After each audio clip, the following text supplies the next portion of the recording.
जवाब दिया है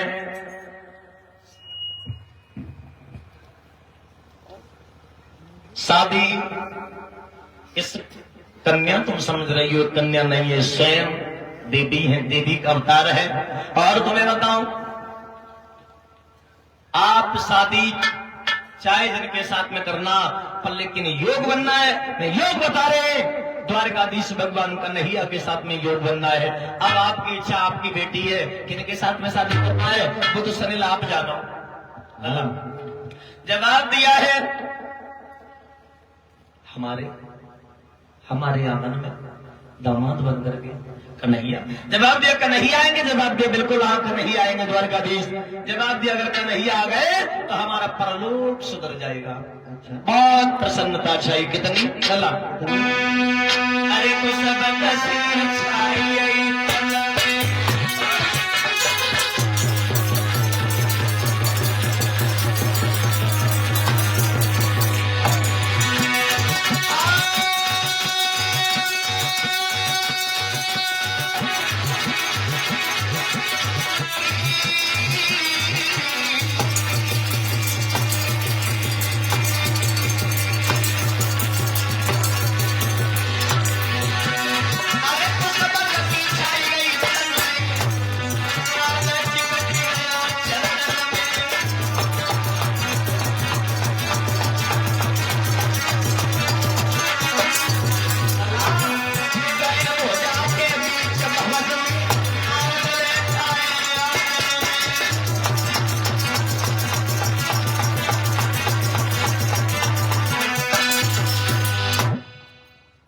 प्रसन्न हुए। हमारे आंगन में दामाद बन करके भगवान कन्हैया आ गए तो मेरा परलोक सुधर हो जाएगा, हमारा जीवन धन्य हो जाएगा।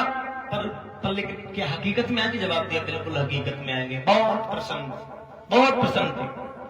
कुछ नारद बैठे, अब बैठने के बाद में नारद चले गए। धीरे धीरे जो बेटी थी रुक्मिणी सियानी हुई। जब सियानी हुई, कितनी समझदार, तो लड़कियों के संग खेलन को गई। लला खेलन को गई, कछ बिटियां वहां बैसी रहे जिनकी शादी हो गई हती, और कछ बिटियां बैसी रहे जिनकी नाई भई हती। जिनकी शादी हो गई वे अपने ससुराल की बातें करने लगी। लला ने जवाब दिया है, बहन जब बबुला जब हमें लेने को गो तो हमारे ससुर ने मना कर दिया, पर सासू ने भेज दिया। दूसरी बोली बहना तो न मालूम, जब भैया जब हमें लेने को गो तो सास ने मना कर दिया, पर लेकिन हमारे ससुर ने भेज दिया। ससुराल की बातें करती हुई बोली। रुक्मिणी को ये बातें अच्छी नहीं लगी। रुक्मिणी ने जवाब दिया, बहन यहाँ खेलने आए, यहाँ केवल खेल होगा, घर की कोई बात नहीं करेगा। तीसरी बेटिया बोली माते जवाब दो, बहना तो ना मालूम ये जब बबुला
लड़की है। अरे तुझे कौन रोकता है?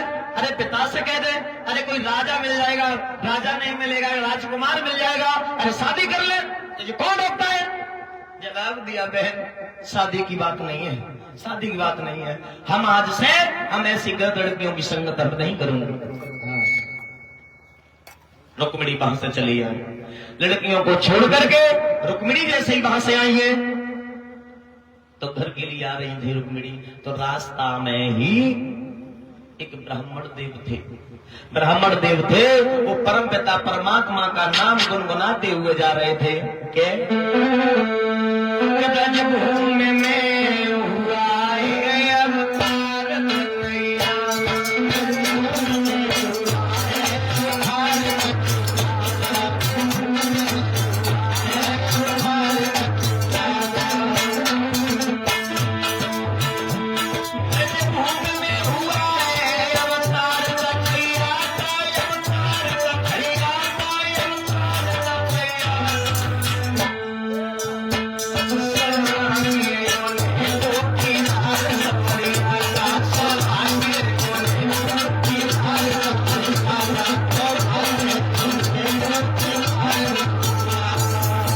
ब्रजभूमि में हुआ है अवतार कन्हैया का, और सौभाग्य है उन्हें जो दीदार कन्हैया का।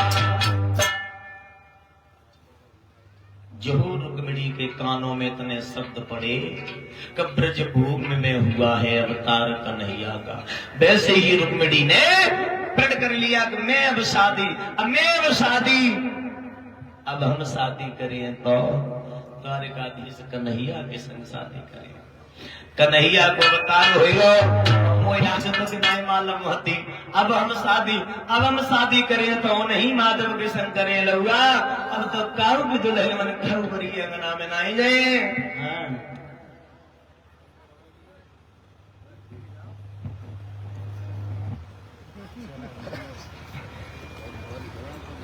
याद रखना मेरे भगवत श्रोताओं, हरिहर क्षेत्र के किनारे बैठे व्यास नंदन सुखदेव जी समझा करके बोले, हे उत्तरांधर परिषद, रुक्मिणी ने प्रण किया मैं शादी अब तक द्वारकाधीश भगवान का नहीं आपके साथ में करूंगी। अब तो खाएं तो, लेटे तो, सोए तो, कहीं बात चर्चा हो रही तो भगवान का नहीं आपके नाम की चर्चा हो रही है। ललायला हम तो बहुत दशा बिगड़ गई कितनी, कि सोच में लगी रुक्मिणी मन में, और जीवन दिन गिरता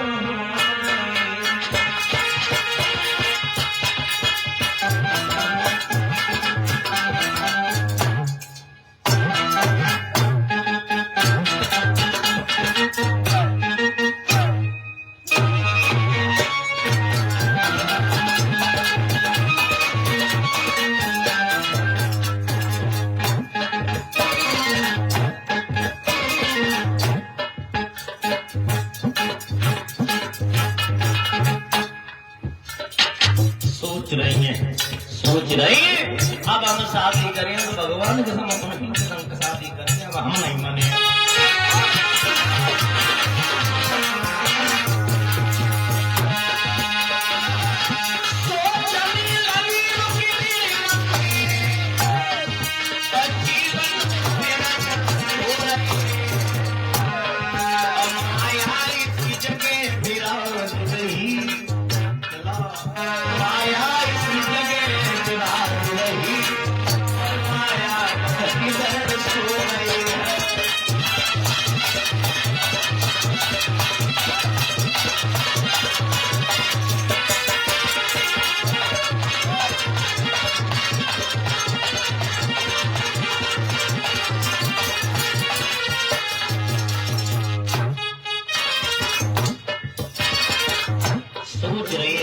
सोच रही है वो रुक्मिणी,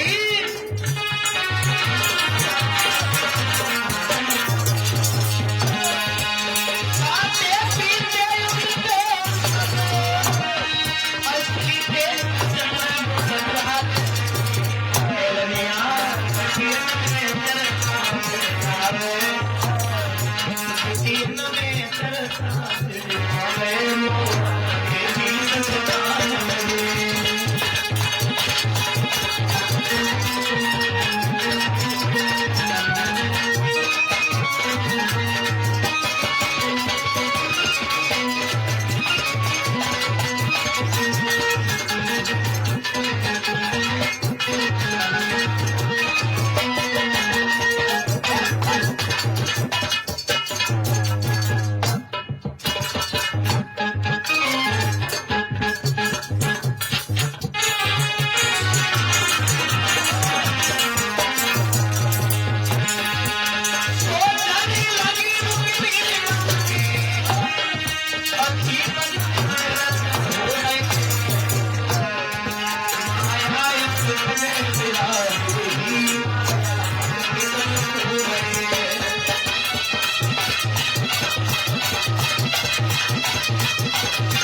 भगवान कन्हैया के बारे में जो पढ़ किया है, मैं शादी करूंगी द्वारकाधीश भगवान कन्हैया के साथ मैं शादी करूंगी।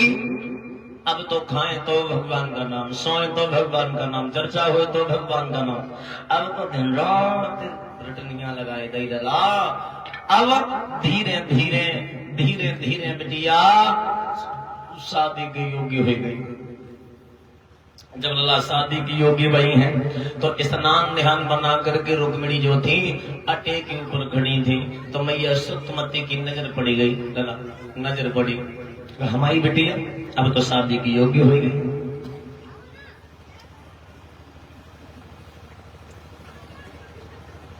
मैया सुतमती की जैसे ही नजर पड़ी है रानी,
बुलाया, जवाब दिया बांधी चली जा मेरे पिया को बुला के लेके आ। मैया सुतमती ने बांधी को भेज दिया। महाराज भीष्म कचेरी को बंद करने के बाद में जैसे ही आए हैं मैया सुतमती ने कहा तुम तो राजकाज में लगे रहते हो, तुम तो राजकाज में लगे रहते हो, तुम्हें फर्क भी नहीं पड़ता घर में क्या हो रहा है क्या नहीं हो रहा है। क्या हुआ, क्यों गुस्सा कर रही हो?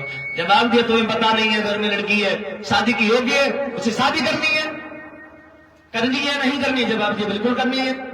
हकीकत बात यही है, घर में अगर जवान लड़की है तो घर के कार्य सब बाद में किए जाएं, सर्वप्रथम लड़की की शादी की चर्चा होनी चाहिए। घर में लड़की की शादी की बात होनी चाहिए, काम होना चाहिए, घर का काम सब बाद में किया जाए। और समय से शादी हो जाती है, माँ बाप की इज्जत रहती है। कहते समय समय की बात समय को परखे ज्ञानी, और समय पे निकले धूप समय पे बरसे पानी। पहुंचे हैं सभी महाराज भीष्म सभा में पहुंचे हैं, सभा के जनों से संबोधित करने लगे। जवाब दिया आज सभा में कोई काम नहीं होगा, कोई काम नहीं होगा। हाँ मंत्री महाराज एक काम कर, एक काम, हाँ एक काम कर, बताओ। इधर सामने आ, इधर सामने, और सामने, हाँ और सामने आ।